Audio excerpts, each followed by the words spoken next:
Hello, আসসালামু আলাইকুম। Welcome back to my channel. চলে আসলাম সাবা ফ্যামিলি ব্লগের নতুন আরেকটি ভিডিও নিয়ে। তো আজকে চিংড়ি মাছের ভিডিও থেকে শুরু করলাম। সকালবেলা বাজারে এনেছে টুকিটাকি, তো এই চিংড়ি মাছটা কুটে নিয়ে এলাম। কুটে নিয়ে এই যে জালিটা দিয়ে রান্না করব। সরি, জালি না, এটা কি বলতে পারবেন, কে বলবেন কমেন্ট করে। এটা শসা, তো এই বড় শসাটা দিয়ে এই চিংড়ি মাছ দিয়ে রান্না করব। তো আপু ভাইয়ারা, খালামণিরা, আন্টিরা যে যেখানে আছেন ইনশাল্লাহ সবাই ভালো আছেন। অনেক গরম পড়েছে, গরমের তাপমাত্রা এত প্রখর, তো করার কিছুই করার নেই। আমরা যারা গৃহিণী তারা সংসারে রান্না বাড়াতে হবে। এই অবস্থা, সংসারের কাজকর্ম করে আমাদের অন্য কিছু করতে হবে। তো এইভাবে যে গরম, প্রচন্ড গরম, গরমের তাপমাত্রায় মানুষের ভারসাম্য হারিয়ে ফেলছে, এভাবে অবস্থা। তো কিছুই করার নেই, তারপরে সংসার আমাদের সবার জন্য রান্না বাড়া করতে হবে, খাওয়াতে হবে, নিজেও খেতে হবে সব কাজের ফাঁকে ফাঁকে, এরকম। এই তো আমি শসা দিয়ে তরকারি রান্না করছি, রান্না হয়ে গিয়েছে চিংড়ি মাছ দিয়ে অলরেডি। আর এই যে বাকি তরকারি সব কুটে বেছে গুছিয়ে নিলাম। তো একটা একটা করে কুটছি আর ধুচ্ছি। তো ওইটা যখন কুটে ফেলেছি ওইটা আগে রান্না করে ফেলেছি, আর বাকি এগুলো রান্না করবো, এগুলো আস্তে আস্তে কুটে বেছে নিয়েছি। তো এই তো সব কিছু গুছিয়ে নিয়েছি, এখন রান্না আবার চড়িয়ে দিব। তো এই অবস্থা আপু ভাইয়ারা, খালামণিরা, আন্টিরা, আসলে আমরা অতিষ্ঠ হয়ে যাচ্ছি। গরমে কিভাবে বাঁচার পথ করা আসলে কোনোভাবে না। আমার পশ্চিমে রৌদ্রগুলো লাগে আমার ঘরের, তীব্র রৌদ্রগুলো আমার ঘরের একদম দুইটা বেলকনির থেকে একদম আমার ঘর ভরে যায়। আমার বেডরুম, তারপর আমার লিভিং রুম, এগুলোতে একদম গরমে প্রচণ্ড গরম থাকে। সেই 12টা থেকে রৌদ্র সে যাওয়া পর্যন্ত, যতক্ষণ সূর্য থাকে অতক্ষণ এই রৌদ্রের তাপটা থাকে। এত রৌদ্রের তীব্র রৌদ্রে সবাই আমরা অতিষ্ঠ হয়ে যাচ্ছি। আর ঘরও আগুনের মতো গরম হয়ে যায়, মানে আমাদের জীবনটা একদম বিপন্ন হয়ে গিয়েছে। আর রাত্র হলে তো চুলা জ্বালানো যায় না, তারপরও আমি ভাত দুগা রান্না করলে সব লাইট ফ্যান শুধু ছাড়া সব লাইট নিভিয়ে রাখি, এ অবস্থা। তারপরও ঘরে টিকার মতো না, এত গরম। তো আমরা থাকি 5তলা, প্লাস আমাদের উপরে আরো 2তলা আছে, আমাদের বিল্ডিংটা 7তলা। তারপরে এত গরম, যারা ছাদের উপরে থাকে তাদের কি অবস্থা আল্লাহ পাক জানে। তারা একদম অবস্থা মনে হয় করুণ অবস্থায়, এত রৌদ্রের তাপ। তো আমি একটা বছর ছিলাম ছাদের উপরে, জানি যে কি অবস্থা। তো এত গরম ছিল না, আরো 3 বছর আগের কথা। তো এত গরম ছিল না, তো এখন তো আরো বেশি গরম। তো এখন যে কি অবস্থা আল্লাহ পাক জানে। 2021 সালে আমার ছাদের বাসায় ছিলাম, তো তখন বুঝেছি কি অবস্থা। তো 3 বছর আগের কথা। তো ময় মশলা কষিয়ে নিচ্ছি ভালো করে, মুরগিটা বসিয়ে দিব। তো এর জন্য মুরগিটা বসিয়ে দিব। তো মুরগিটা, মাংসটা ভালো করে কষিয়ে নিলাম। আর এখানে বড় এই মাছগুলো ভেজে নিচ্ছি। কাতলা মাছগুলো, মাছগুলো, সাগরের মাছ, আল মাছগুলো। তো আমার দেওর আসবে, রান্না বান্না চলছে, ও আবার চলে যাবে বাইরে। ওই যে আমার ছেলের সাথে এর আগের একটা ভিডিও দিলাম, বারবিকিউ করলো। তো মালয়েশিয়া চলে যাবে আমার ছেলের সাথে, আসতেছে কুমিল্লা থেকে। তো রান্না বাড়া করে নিচ্ছি, রাত জন্য রান্না বাড়া এগুলো সব। তো এক গাড়িতে উঠবে আছরের পরে আমার ছেলে সহ। তো আমার ছেলে সহ আসবে, একসাথে আসবে দুজন, চাচা ভাতিজা। আসার পরে রাত্রে খাওয়া দাওয়া করবে, তারপরে রাত্রে আবার আস্তে আস্তে 9টা, সাড়ে 9টা বেজেছে। তো 9:30টার পরে ওরা আবার চলে যাবে এয়ারপোর্ট। আমার ছেলে আর আমার হাজবেন্ড উঠিয়ে দিয়ে আসছে। 11টা বাজে চলে গেছে ওর রাত 2টায় ফ্লাইট। তোর 11টার ভিতরে, 11টা বা 11:30টার ভিতরে এয়ারপোর্ট থাকতে হবে। তো এর জন্য চলে গেল 10:30, পৌনে 11টার ভিতরে। তো এখান থেকে আমার বাসা থেকে কাছে, রাত্রিবেলা রাস্তা জ্যাম থাকে না, ফ্রি থাকে। তো চলে গেছে তাড়াতাড়ি। তো আমি সব তরকারিগুলো কষিয়ে নিয়ে রান্না করছি। তো আসলে বাবা মা ছেড়ে যাওয়াটা আসলে অনেক কষ্টের ব্যাপার। বাহিরের দেশ চলে যাচ্ছে বাবা মা ছেড়ে, বোন আছে একটা, তো এরকম কষ্ট। তো আবার কবে না কবে আসে, প্রায় 6 বছর পর এসেছে বাংলাদেশে, আবার কবে না কবে আসে। যেহেতু বিয়ে করে নাই, তাও আবার দেরি হবে আসতে। আর তো এরকম সংসারের পিছুটানের জন্য চলে যেতে হয় আমাদের প্রবাসের জীবনে, এরকম কষ্ট করতে হয়। তো চলে যাবে আজকে। তো এই অনেক দিন ছিল, 3 মাসের মতো ছিল, রোজার ঈদ করে গেল, রোজা ছিল, কোরবানি ঈদ তো আর করতে পারলো না। তো অনেক বছর পরে সবার সাথে ঈদ করলো, রোজার ঈদ। তো এই তো আমি আস্তে আস্তে এই যে মাছ ভুনাটা করে নিব। তো মাছটা ভুনা করে নেব। আসলে মাছটাই ও পছন্দ করেছে, তা আমি এর জন্য মাছটা করেছি তার সাথে। আর এত গরম, এত প্রচণ্ড গরম, যা মানুষ রান্নার চুলার পার গেলে এত অস্থির লাগে, কি করব, ফ্যান একটা লাগিয়ে নিই, টেবিল ফ্যান, তারপরও রান্না করতে অনেক কষ্ট হয়, ভিডিও করতে আমার অনেক কষ্ট হয়, তারপরে কিছু করার নাই, করতে হয়।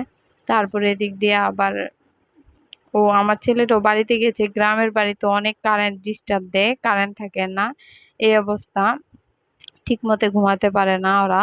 তো গ্রামের বাড়িতে একটু বাতাস আছে, বেরোয়া যায়, আমরা তো শহরের ভিতরে বন্দিখানা জীবন, ঘরের ভিতরে সব, তো আমরা তো আর বেরোতে পারি না, এরকম অবস্থা। তো আপু ভাইয়ারা, খালামণিরা, আন্টিরা, কে কোন জায়গা থেকে ভিডিও দেখছেন কমেন্ট করে জানাবেন। তো যারা গ্রাম থেকে ভিডিও দেখেন আমাদের, তাদের অনেক মনে হয় অনেক ভালো লাগে, কেন গ্রামে একটু বের হওয়া যায়, বাতাস পাওয়া যায়। আর শহরের বন্দি জীবন, কারেন্ট গেলে তো আরো অবস্থা খারাপ, অস্থিরতা, আর গরম, আর গরম বলে বোঝানোর মতো না, যারা শহরে থাকেন তারা জানেন। তো গ্রামের আর শহরের অনেক ডিফারেন্স মনে করি। তো আরো গরম বলে বাড়বে, 5 তারিখের পরের থেকে আরো তীব্রতা আরো বাড়বে, প্রকোপ বাড়বে, তখন আমরা কি করব আল্লাহ পাক জানে। আল্লাহ যদি আমাদের বাঁচায়, আল্লাহর সবকিছু, আল্লাহর উপর নির্ভরশীল। তো আল্লাহ যদি রাখতে চায় রাখবে, আর আমি আমাদের নিয়ে যেতে চাইলে নিয়ে যাবে। তো এই গরমে অনেকে অনেক অসুস্থ হয়ে যাচ্ছে, আপনাদের সবার শরীরের দিকে খেয়াল রাখবেন। তো মানুষ গরমে আর ঠান্ডা পানি খাবেন না, ঠান্ডা মিলিয়ে খাবেন, সবাই বারবার বলতেছে ঠান্ডা পানি মিলিয়ে খাওয়ার জন্য, তাহলে ক্ষতি হবে না, ডাইরেক্ট ঠান্ডাটা খেলে অনেক ক্ষতি হবে, এরকম।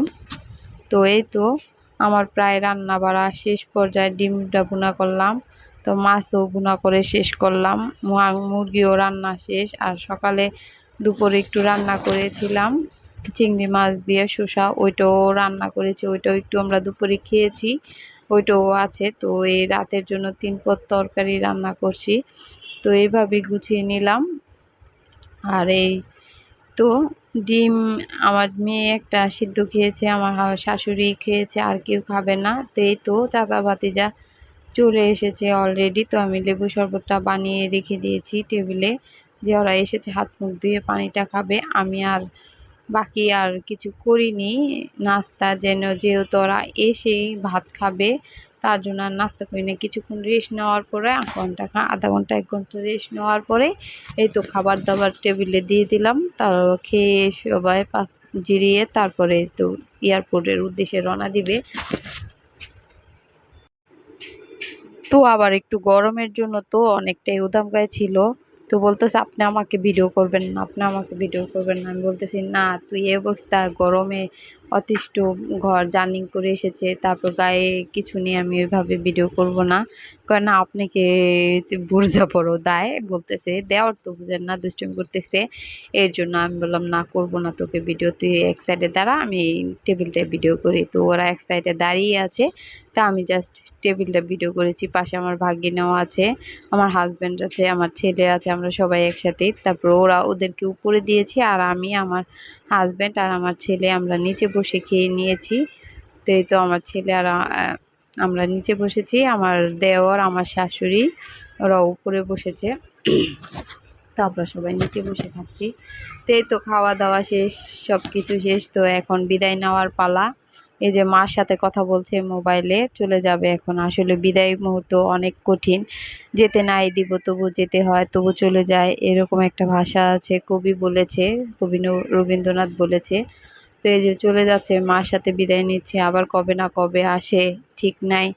আর এই ফাঁকে আমার চাচা শ্বশুর একজন মারা গিয়েছিল 2019 সালে, শেষ পর্যায়ে, 19-এর শেষের দিক দিয়ে।